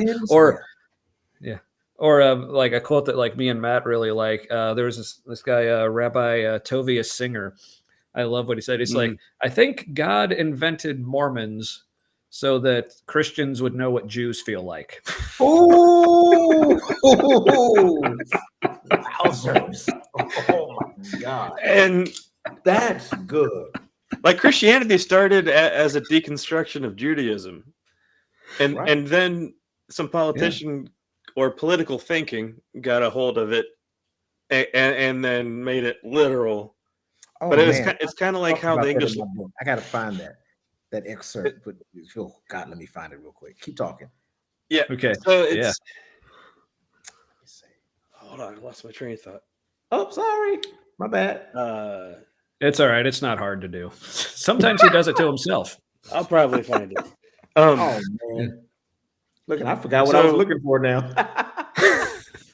Like and also, I was also going to say something, and I forget what I was going to say. Wow. So, I know what I was going to say. All of us, it's like we all say synced up.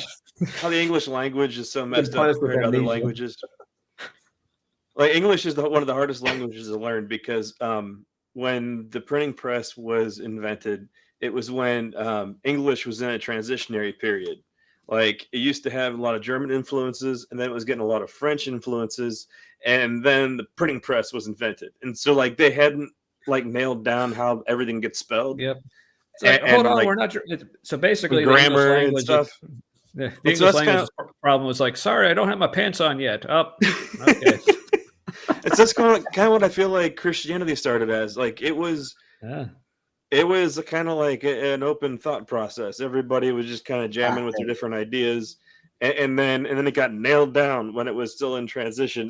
And literally, and that's why we have like mutant faith. Like that was poor taste in that pun there, Matt. What? Nailed down? Come on. Oh, I didn't do it on purpose, but that's amazing. Yeah, so it gets solidified when it was just kind of like it's like building a house out of Jello, and then you're like wondering why it goes so sideways sometimes. It's like because it wasn't done. All right, so look, I found it. All right, so I'm writing a book, by the way. Don't ask me the title. I thought I had a title, but I'm not sure about the title because the title is like this long. You can't even see my hands. It's like really, really, really long. Oh, okay. I was flirting with the title. Okay, at the top of the book, it was going to say "in the beginning." Then at the bottom, it's very long. Don't shame me. So top, in the beginning, at the bottom, man created God in his own image. That's a long title, but. No, that's all right. That's good. I mean, okay. So this is not the most recent thing that I forgot to say, but this is several things ago that I forgot. Yay!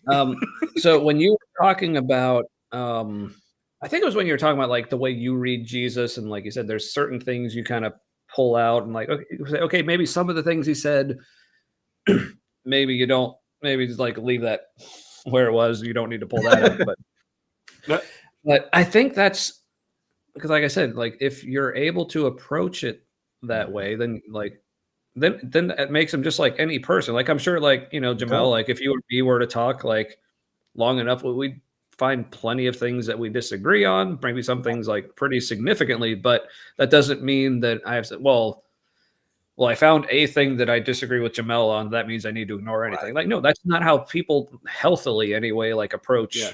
other people. Right. You can say, okay, these are things. So when it comes to the Bible, obviously, it's not a person, but some people swear but it this is. is but this is but honestly, like even the most fundamentalist Christians, like they would swear that's not what they do, but really that's what everyone does when they look at a text like the Bible or another person. It's like, so what was that word you used, like omnism, like meaning omnism? Yeah. So I remember when you said that, what brought to my mind is like, so saying how like there's at least some truth in every religion. So like, because in my mind it was like, because most people might look at that, okay, so that means like the truth is in the religion and we're pulling it out. But in my mind it's like, no, the truth is there because the people who made those religions put it there.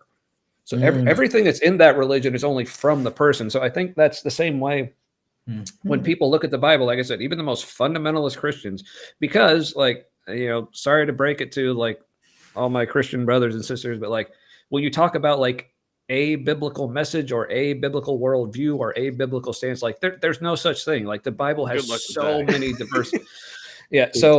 It does. So whatever your interpretation of the Bible is like, that's what you're approaching the Bible with. And so the way I put it is like, whatever you're pulling out of the Bible is something that was already in you that you're finding there. That making sense? Absolutely. So I think that's, so unfortunately I remembered what I was going to start to say, but I don't remember where I was going with it. So we're going to call that good enough for that thought. Okay. Well, let me read this excerpt from this book. Okay. Yes. I'm not going to read much, but I'm going to, because it kind of talks about the topic that Matt was discussing a little bit. Let's see. I'll start here. The Old Testament, for example, reflects the ancient cultures of the Israelites and their struggles to survive, expand, and maintain power. The New Testament was written during a time of great political and social upheaval. Early Christians, many of whom were outcasts in the Roman Empire, were trying to establish their identity and justify their beliefs within the context of a much larger and hostile culture. Their writings reflect their struggle for survival, often positioning their newfound faith as the true fulfillment of Jewish prophecies. Okay, their faith as fulfillment of Jewish prophecies. While rejecting traditional Roman religious practices. That's enough. Just want to kind of tie that in. What's that from? My book. Your book. Gotcha. Yeah. Okay. No, that makes me think about. So yeah. Hopefully, I'll be finished with it in the next month. Okay. Oh, nice. Yeah. That's where I was going to tie it back in. How you're saying like how like man created God. Like so I guess that's what I was saying. Like as people are approaching the text, basically whatever God you see in the Bible is something that was already in you that you're identifying with, and So everything you just said, I love your book already. So yeah, what you said there reminded me of how it started. Really sounds like it started as a liberation theology. Yes, and then when you take the liberation theology out of it, that's when you can use it for colonialism. Yes, and that's the bastardization. Yes. And so like with the liberation theology in there, like you really can't use it for evil.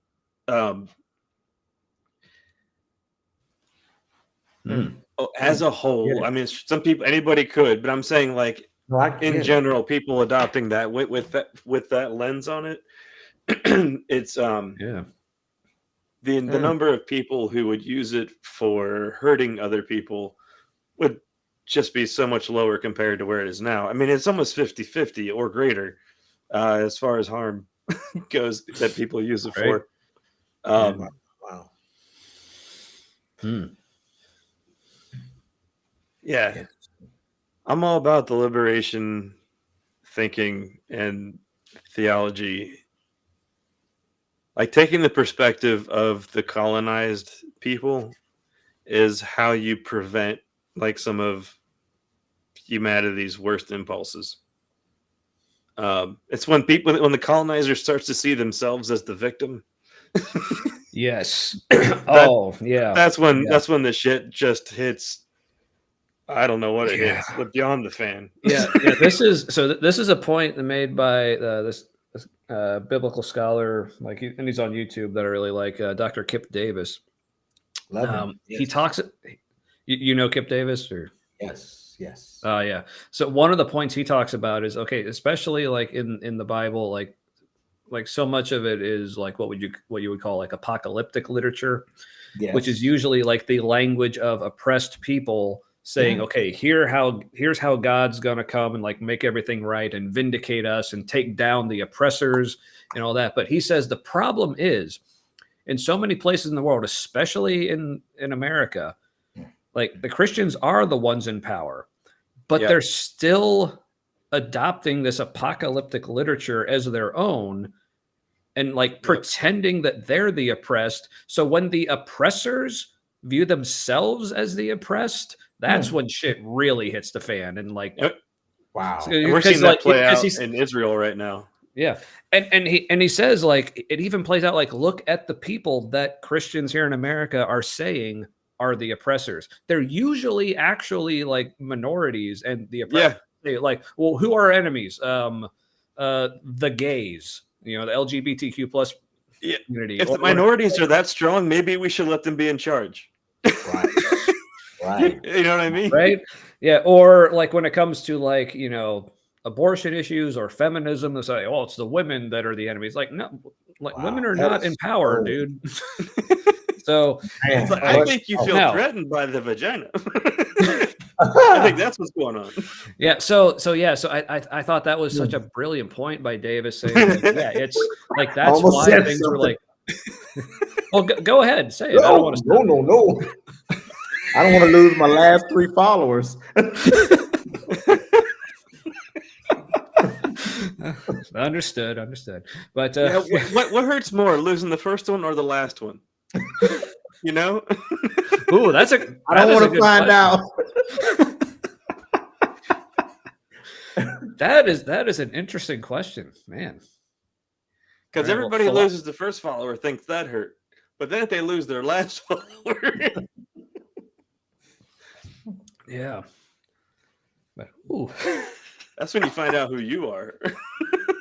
Now I'm gonna watch me tie this back in. All right, do it.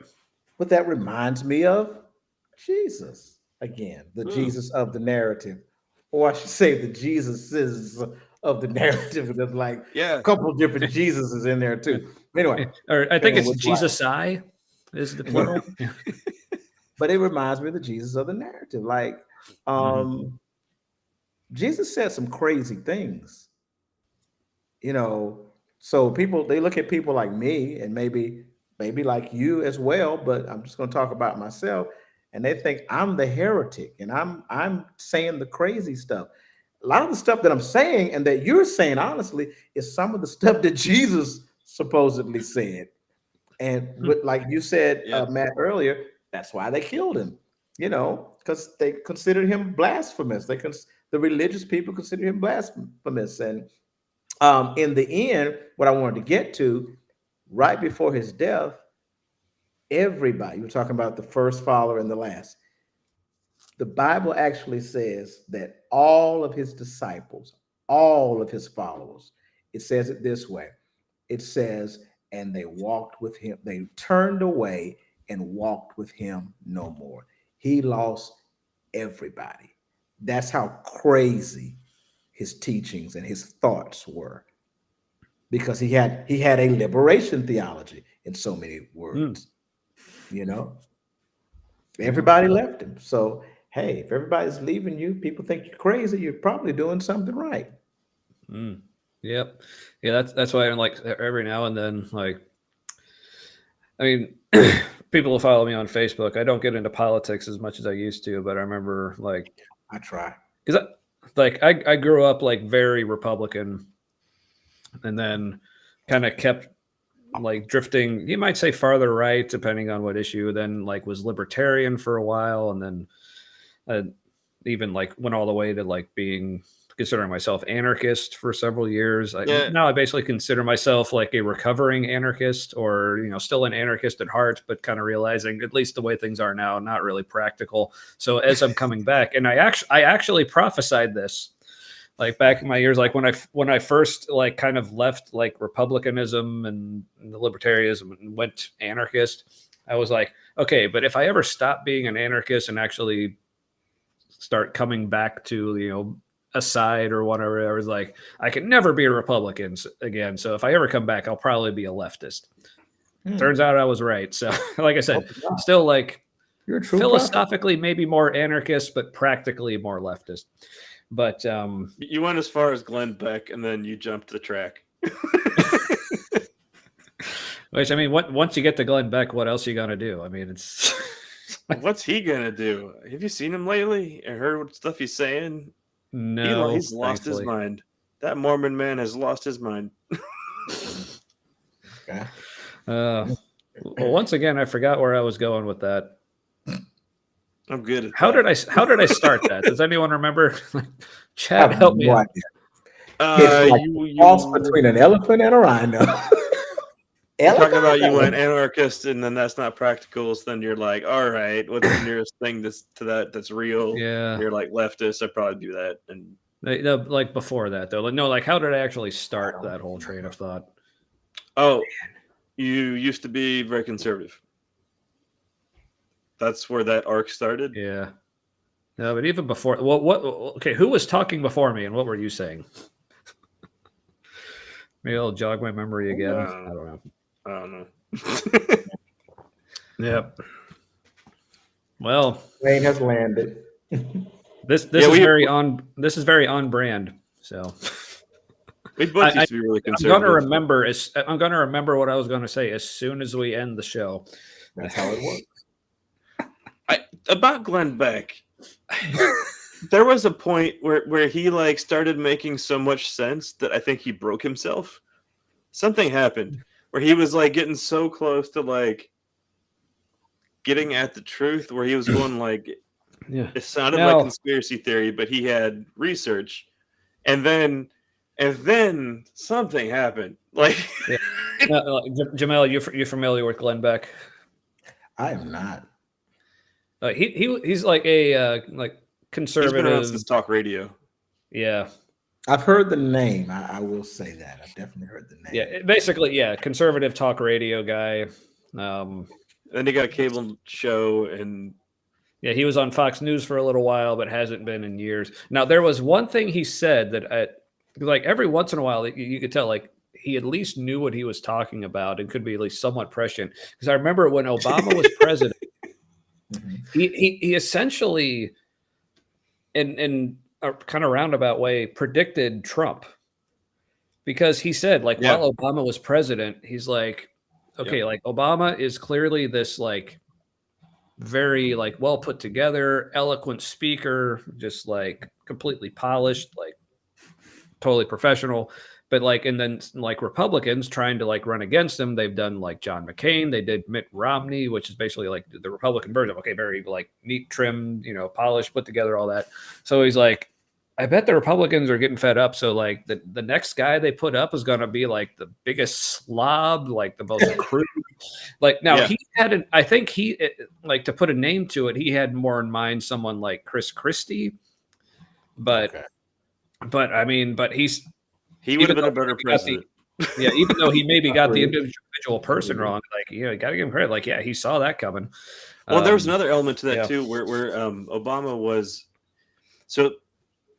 charismatic and all that, like you said, and but the right saw him as like this cartoonishly evil figure, and so what I was concerned about was, and when Trump was running, and it looked like people were like, he's not going to win, Hillary's going to kick his ass, and I'm like, no, he's the guy that Republicans thought Obama was. And so, like, this is their revenge. And so they put out this guy who is the cartoonishly evil version, and then they're like, he's pretty awesome though, and then they were just like sucked in. But originally it was revenge. And Trump even pitched himself that way a lot. He was the white man's revenge against the black man president. Yeah. Also, I think everybody that's MAGA right now is everybody who didn't protest in the 60s and 70s. Like, you know what I mean? Like, this is their revenge on the protest culture. And so, like, they're trying to take America back. But, like, America's already left. Way like, back. you know, they're not. Yeah, take it way back. They're not Yeah, driving anymore. Like, they got kicked off the bus, and the bus kept moving. And they're like, "Stop the bus! We're amazing!" And and it's like, "No, we kicked you off because you're crazy." And just keep going. Yeah. Oh Wow. yeah. There's a lot of old white people protesting for MAGA these days, and they're all old enough to be grumpy during civil rights. Yep. Yeah. All right. Well, Jamel, is like anything else on your mind? Like, do you need to get going here soon, or you got? My food is on my mind. Yeah, I hear that. Yeah. It's 10:11. No, I'm eating late. I'm gonna eat though. I don't care. I'm going to. There eat. you go. I made me some. Well, I didn't make it. It was frozen. I didn't have time to cook it, but I warmed up some frozen vegetable lasagna. I don't eat meat. Gotcha. Okay. All right. Yeah. Well, hope you enjoy that. Like, because I have certainly enjoyed having you Yeah, on. this has been I fun. Yeah. tied that together in a Where did you hear that? professional.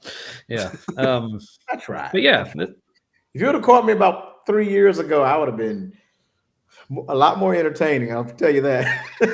Okay. That's all right. This was good enough. But Yeah. But yeah, thanks a lot for coming on. Glad this worked out. May have to have you on again sometime. Obviously, like next week, if you want to like jump on while we're having our whole like political extravaganza jamboree. I don't know what we're gonna. I kind of want to call it. I kind of want to call that night just "Oh, the Humanity."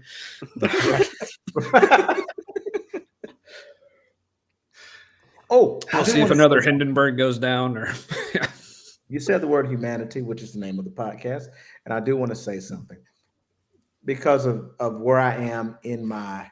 I hate to say the word belief, but I guess we all have some type of belief. You know, even if our belief is that we don't believe something, you know, it's a belief. But the humanity, what I consider divinity, is really humanity.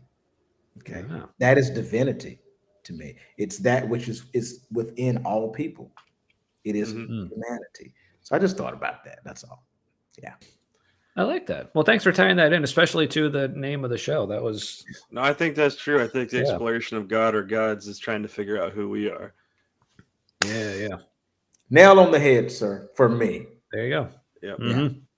All right. Well, I can't think of a better way to wrap that up. So, all right. So, yeah, thanks again, Jamel. This was a lot of fun. May have to have you on again sometime. Like I said, if you want to join us next week. And remember, everybody, next week we're going to be on Tuesday, election night.